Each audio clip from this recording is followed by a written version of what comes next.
Hello అండి, నేను ఈరోజు కోల్డ్ కాఫీ చేస్తున్నాను. మా అపార్ట్మెంట్లో నాకు సబ్స్క్రైబర్స్ పిల్లలు అయితే చాలామంది ఉన్నారు. కనిపించడాలో నాగూస్ కుకింగ్ ఆంటీ ఈరోజు ఏం రెసిపీ పెట్టారని వాళ్ళు అలా అడుగుతూనే ఉంటారు. అందుకని వాళ్ళు తయారు చేసుకోవడం కోసమని నేను ఈరోజు కోల్డ్ కాఫీ చూపిస్తున్నాను. ఎలాగో చూడండి. దీనికోసం నేను పాలన్నది ముందే కాచి ఫ్రిడ్జ్లో పెట్టుకున్నాను. అలాగే షుగర్ పౌడర్ అన్నది మిక్సీలో బ్లెండ్ చేసుకుని షుగర్ పౌడర్ అవుతుంది. అలాగే ఓరియో క్రీమ్ కూడానా. ఇప్పుడు ఈ ఓరియో బిస్కెట్స్ అన్నది మెత్తగా పౌడర్ చేసుకోండి.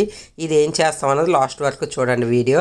ఇందులో నేను డార్క్ చాక్లెట్ వేసుకోవచ్చు, లేదంటే మీరు డైరీ మిల్క్ చాక్లెట్ అన్న వేసుకోవచ్చు, లేదా ఏమీ లేకపోయినా పర్లేదు. ఇప్పుడు మనం ఇందులో కోల్డ్ కాఫీకి కాఫీ పొడి అన్న మస్ట్ కూడా. దీనికోసం నేను 2 స్పూన్లు కాఫీ పొడిలో హాట్ వాటర్ వేసుకుంటే ఇలా నురగలా వస్తుంది.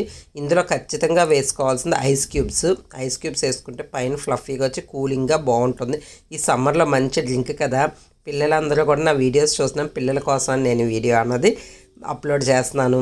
ఎలాగుందో మరి మీరు కూడా మీ మమ్మీని చేయమని నాకు చెప్పాలి. మరి పిల్లల కోసం నేను ఒక రెసిపీ చేస్తున్నాను. అది వాళ్ళకే ఎలా చేస్తాను వీడియో అన్నది త్వరలో పోస్ట్ చేస్తాను. వెయిట్ చేయండి. ఇప్పుడు మన కోల్డ్ కాఫీ ఎలాగుందో మా పాప తాగి చెప్తుంది. పిల్లల కోసం ఇది